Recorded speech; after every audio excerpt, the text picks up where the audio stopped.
Greetings, ladies, gentlemen, and our non-binary babies out there, because there are some of them. Welcome to another episode of Live from the CRJ, the official podcast of the Dillard University Center for Racial Justice. I am Lawrence Weber. I am the project assistant, and I'm here, of course, with Boss Lady Tia Suggs, project coordinator. There you go. And we have another wonderful guest with us. If you could go ahead and introduce us to you. Hi, everyone. I am Loreal Ivory, and I am an author. Yes, and she is the author of not one but two books. That is Who Let the Nerves Out and Who Let the Brave Out. Now, actually, Who Let the Brave Out is new to me. I already know Who Let the Nerves Out. So let's start with nerves. Like my life. Can you tell us a little bit about Who Let the Nerves Out? Yes. So Who Let the Nerves Out is a children's book, and it's focused on social emotional learning. So any kids that suffer with anxiety, with feeling nervous, with feeling worried, the book kind of goes through a lot of different students that feel the exact same way. And there's a technique in the book to help them calm their nerves and calm their bodies that they can repeat in any situation. The fun kind of twist on the book is that there's a teacher who keeps all these different emotions in jars, and somebody let the nervous jar out. And so the kids are like going on a hunt to figure out, okay, who let the nerves out? But they're also learning, okay, what do I do when I feel nervous? Now, was there something like a catalyst for you to begin the process of writing this? Because first of all, I think that's an amazing thing to essentially teach kids what anxiety is, because sometimes they just simply don't know. And it's shown sometimes as acting out. And the truth be told is, if this was around when I was a kid in the 90s, I probably would be in less trouble because I didn't know what anxiety is. I didn't know what depression is. And a lot of students and a lot of younger students, elementary, middle school, and high school students, are experiencing that for the first time, and they're trying to figure it out. So what led you to write that book? Well, you're actually touching on it. So I started off as an elementary school teacher. I taught kindergarten, first and second grade. And while I was teaching my students, I noticed they had a lot of feelings. They didn't know how to express them. And that showed up in forms of being defiant, being loud, like using their body to physically voice what they were feeling instead of communicating with words. And it was challenging because in the classroom, we always had deadlines on, we are teaching math, we're teaching English, we're teaching reading, and there was not a lot of time dedicated in the curriculum towards the social emotional learning so that I can talk to them properly about what they're feeling.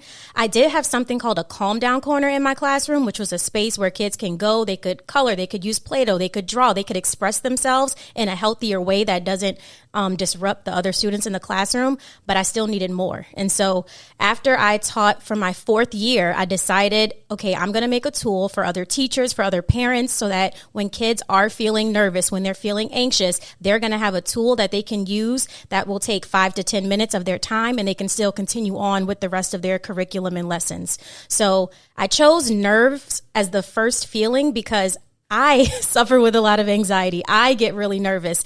And I noticed that like tests were a really big nerve factor for my kids. Like they were nervous when it came time for them to read independently. They were nervous when it came time for them to test, and like they would not know what that feeling was. And I wanted them to know it's okay to take a deep breath, feel your body, be aware. We can count to 10, and a lot of them would feel better after doing those motions. So I just wanted to like capture it all in a book. Wonderful. What in your experience, not only as a writer but also as a teacher, which I mean that's perfect. When do you feel students are at their most anxious?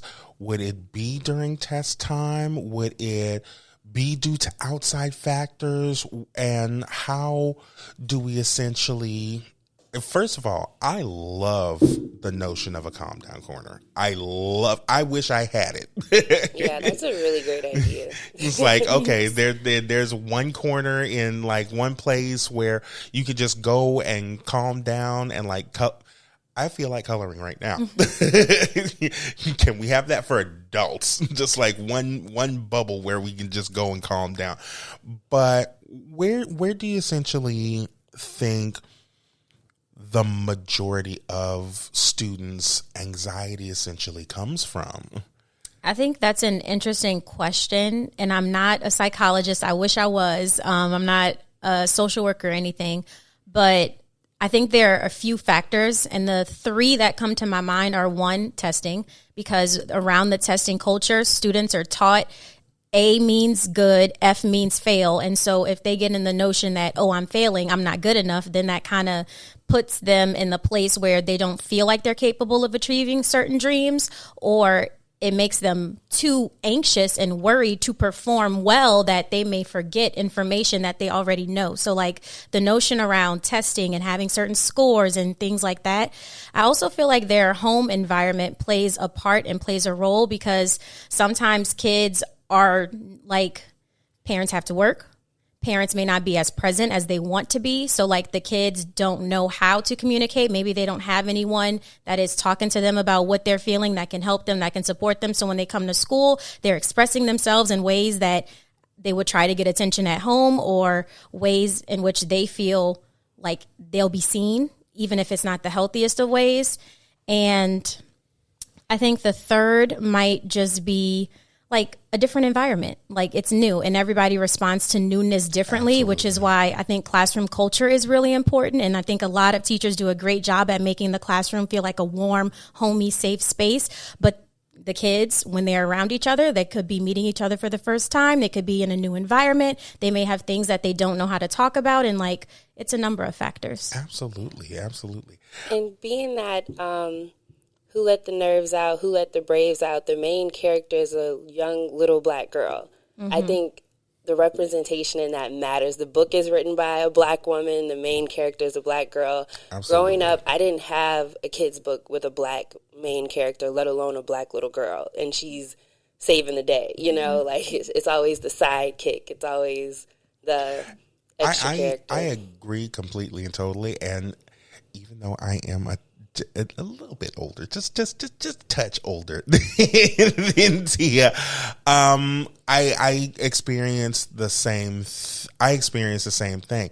A lot of our children's media at that time was not representative of what we saw. I think Sesame Street. By 97, I was a little bit too old for Sesame Street, but there was a show growing up. Oh goodness, what was it called?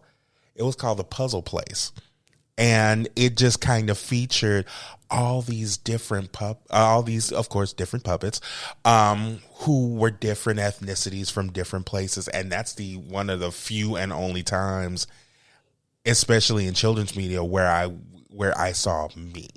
So I do love that. Can we talk a little bit about your second book, Who Let the Brave Out? Yes. So it's my dream, it's my goal, it's my mission to cover as many feelings as I possibly can so that kids will be able to name them, recognize them, and control them. And so after I got through like a nervous feeling, something that like people are uncomfortable with talking about, I wanted to go towards something that kids and people can feel empowered to talk about. So I decided to write Who Let the Brave Out, because I know that in order to do challenging things, in order to do new things, you have to be brave. And there's a mantra in the book that says, I believe in myself. I can do this. I'm surrounded by people that love and support me. And I feel like if people can remember that they don't have to do things alone, that one, you can believe in yourself and accomplish something, but two, you never have to be alone. There's always people that are going to be at your side. You just have to remind yourself of that sometimes. And I wanted kids to know that, feel that, and be able to repeat that after reading the book. I think that's super important. Let's be real. I think that's super important for adults. Yeah, it's really important for kids to gain confidence. Really, like that's especially in learning, for them to feel confident, for them to feel like they're accepted or like they're trying, like giving them the effort. That's what I've been seeing working with Ben Franklin middle school kids, like encouraging them to push forward even though they're not comfortable. Because we did social injustice around the world, and it was their first time doing public speaking. So I feel like pushing them to be more confident in, you might not have done this before, but no one's watching you that hard, like it's okay to make mistakes. So I think that's a really good value to put into a child. Thank you. I agree. Absolutely. Now, in your experience, because please correct me if I'm wrong, you were also a teacher during the height of the pandemic.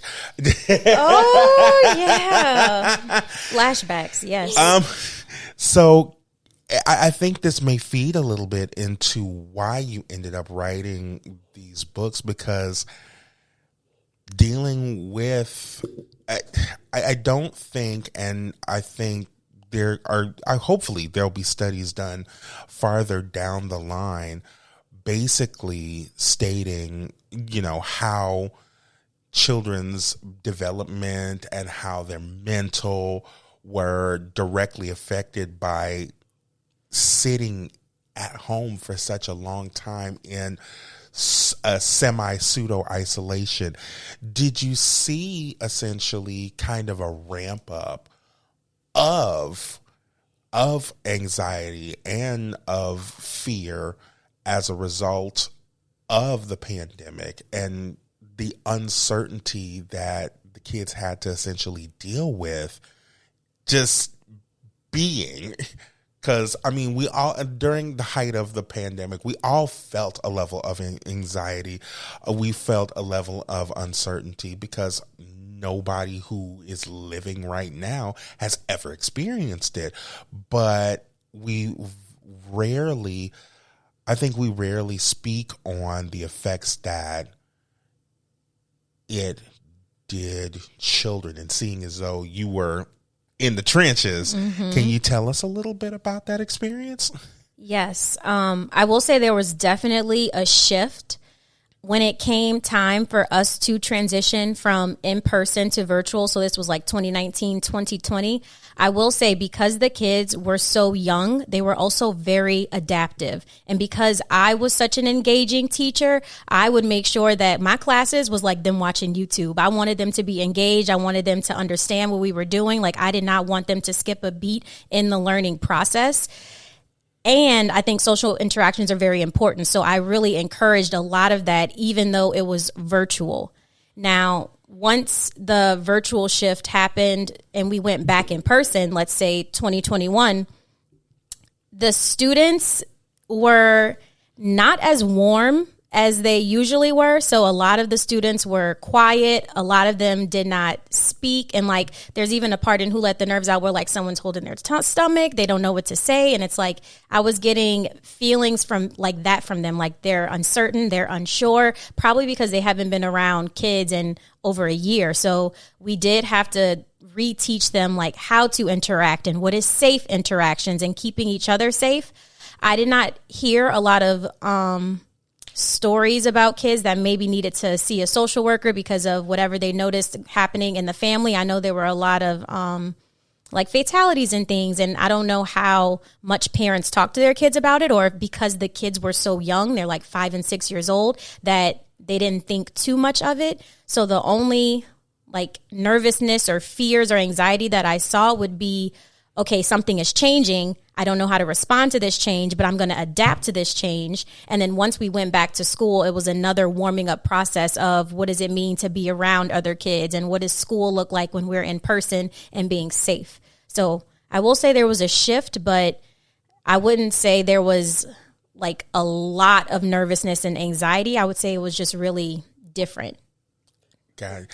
And well, I'm sorry, go ahead. And what would you like suggest that the schools do about this new way of living now? Like, now we're back in regular schools and kids do need to be social and interact with each other. I'm not a fan of the virtual learning at all. The fact that you could turn your camera off, and because I know that's, a lot of teachers try to make them keep it on, but even then, my mind could be going 1,000 different places in my room where, you know, like I could have it on, but I'm on mute. So you don't even know what I'm listening to in the background. And kids are smart. They catch on really quickly. Yeah, they're and that's what I'm saying. Like, how do you ensure that they're actually learning versus virtually? Yeah, that is tough, but I think it comes down to the types of lesson plans that you have. And I know for me, I was the teacher that was saying, okay, let me see it. Put your book up to the camera. We're working on this together. And there are different features online like Pear Deck. Like Pear Deck and Nearpod, which is like you can see the students actively working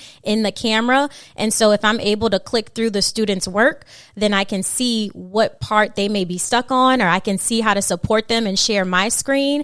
And I think features like that help kids, but it's nothing like being in person, because virtual, I can't see in real time what they're doing, and they could get up, they could go to the bathroom when I'm trying to support, and it's like I have to toggle between different screens. Versus in the classroom, you can have a small group, look at 5 kids at one time, have the other 25 working independently, and that's how you ensure that they are on track with their growth. But I'll also say, when it comes to being in the classroom, having support, having co-teachers, having paras, all the bodies in the classroom matter. And a lot of times in the school system, there is one lead teacher with about 30 kids. And it's really challenging for a teacher to tend to every child's needs. We're not even talking about IEPs, 504s, behavioral plans, and things like that. So when it comes to being in the classroom, like virtual versus in person, definitely most kids learn better in person, but I'll also say they learn better when they have like more loving, caring, professional teachers with them to support as well. Absolutely. I mean, even here at Dillard, it was a thing when we all had to do virtual learning, because there were some folks who just stayed in their dorm and just turned everything off. The biggest issue I think we had was if they turned on their camera, they would be like in their car or laying down or upside down for some reason. But I honestly feel that there unfortunately was a disconnect, because I mean, even as somebody, I got my master's degree online, and even with the classes that I was taking at the time, yes, my university was in Florida, so sitting in front of something for 2 hours, you can only be so engaged. Unfortunately, after a period of time, you're like, okay, what's going on over here? Is something on TV? It's like you can only be so engaged as opposed to being in front of you. And I'm a grown adult, so I can't imagine how it would have been for the children. I got a question, because I know you on a kind of base level did kind of say that you wanted to deal with different how do I say this, different my mind emotions. Yeah, that's the word that it is. That's the word that it is. I'm sorry. What do you think your next, and I know I'm looking out and I'm dreaming for you. What do you think the next books, or what do you think is the emotions are, what emotions do you feel are important to deal with the students? I know you've dealt with like nervousness and anxiety and bravery.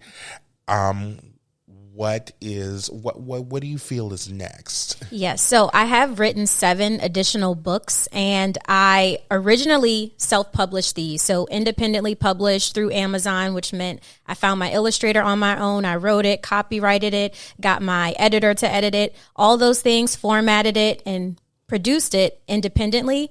I'm proud to say that I am recently published with a publisher. So you're going to be seeing like hardbacks and me in more bookstores from now on. But because I have written 7 other books, I am thinking about going the same route, independently publishing them, and then maybe picking them up by a publisher later on. But the ones that are coming next this year, the first that I feel is important is Who Let the Frustration Out, because I've seen students get frustrated by their penmanship. They have to erase and start again, frustrated by a drawing, frustrated by getting the answer incorrect, frustrated because they want to answer, but they're shy too and afraid. So it's a lot of frustrations. And then not to mention getting a consequence. So there's a lot for kids to be frustrated about, and it's okay. Adults get frustrated as well, but I'm really excited to release that book so that they know this is what you can do when you feel frustrated. It's okay to feel this way, but let's make sure we are acting in a way that doesn't harm ourselves or others in the process. Another one that I'm excited about, which is coming up during the Mardi Gras carnival time, is Who Let the Joy Out. And I'm excited for that one because I think New Orleans is a beautiful city and they have a lot of joy, especially during carnival time. I love seeing the Mardi Gras Indians come out. I love seeing just everything about the city, how everyone comes together, the culture, the kindness, the celebrations. And I think that's also something that's worth noting. Other books that I have written are Who Let the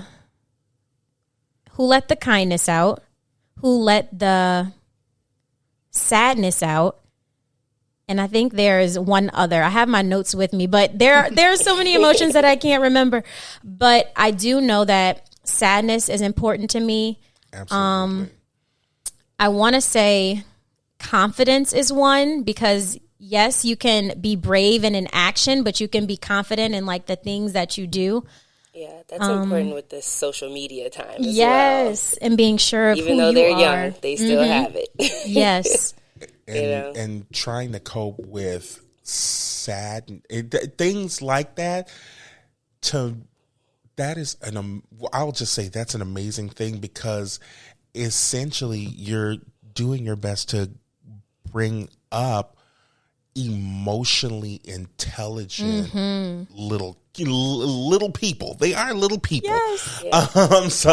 So it's very important, and a lot of times they don't have that outlet. They can color. That's an outlet for them. They can write. For me, it was writing, and eventually I ended up being a writer. But it's really good to have them know that any emotion, whether you're mad, sad, frustrated, angry, nervous, all of that is okay. There's no such thing as a bad emotion. What you do with said emotions is something completely different. But all of those emotions are not only valid, but they are okay. You just have to figure out how to actually how to essentially deal with them, and deal with them in the right way. Yeah. If you had a kid, and just straight out, what would be the first book that you would give them? The first book I would give them is Who Let the Nerves Out, because I feel it is a book that teaches you how to empathize with other kids, and it's a technique that you can use towards any feeling. So it doesn't matter if you're feeling nervous and you want to use the technique. You could also feel it if you're upset, or if you're worried, or if you're confused. The technique is one that can be used across a lot of different feelings. And I think that once kids learn to take a moment, take a breath, and count, to really be present where they are, understand where they are, then that can help them see what to do moving forward. I don't really have favorites, but if I had to choose, I'm just picking the first one, just because it gets us started with the teacher and the funness, but also understanding where the other kids are coming from and what you can do if you feel that too. Absolutely. I'm sorry. we were grateful to have buy 25 copies of your book to give to the Ben Franklin Middle School sixth graders. It was so funny. We were going to read to them, and they were like, "Why, y'all? We know how to read." So they have their own copy and coloring book. And I was even thinking, and I think me and you talked about like Who Let the Nerves Out, like a cartoon show coming. Is that? That is one of my wildest dreams. Miss Tabitha Brown, if you're listening and you would like to feature Who Let the Nerves Out on Tab Time to talk about those emotions, we can. But honestly, I feel like in my spirit one day, just like there's the magic school bus that goes on all these different adventures and scientific learnings, there can be a Who Let the Emotions Out type, what am I trying to say? Animation, show. And I think, in my mind, it's all whimsical and wonderful and educational. I don't know how long it'll take to get there, but I won't give up. I'm pushing for that one. Thank you. Absolutely. Where can they find you and possibly get a copy?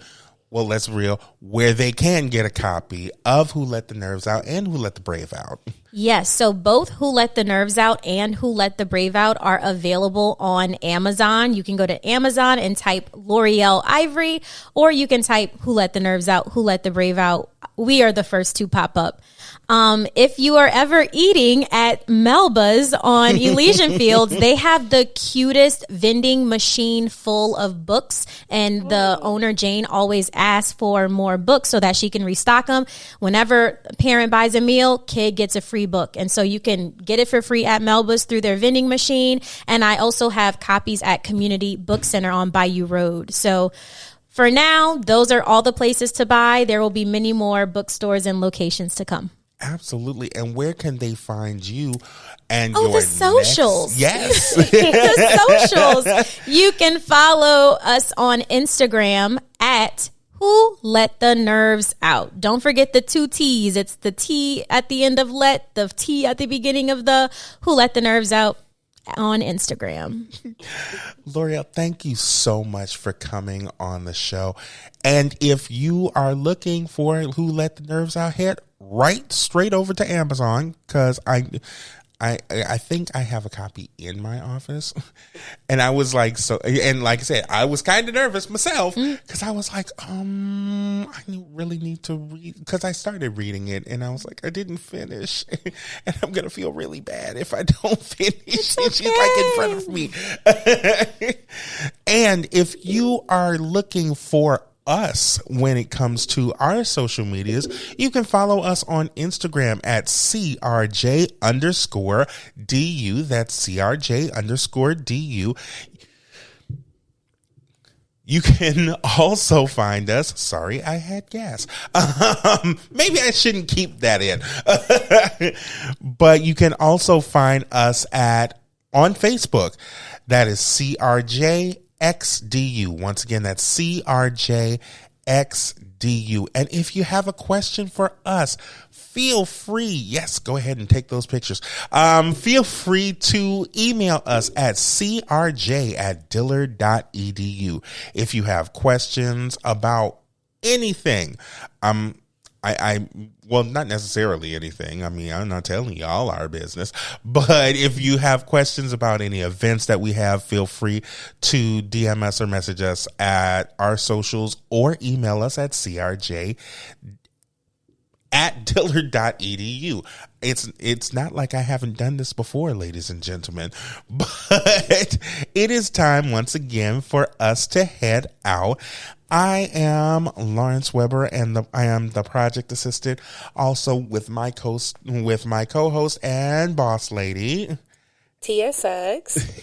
And thank you so much for listening as well, and we appreciate you, and we'll talk to you later.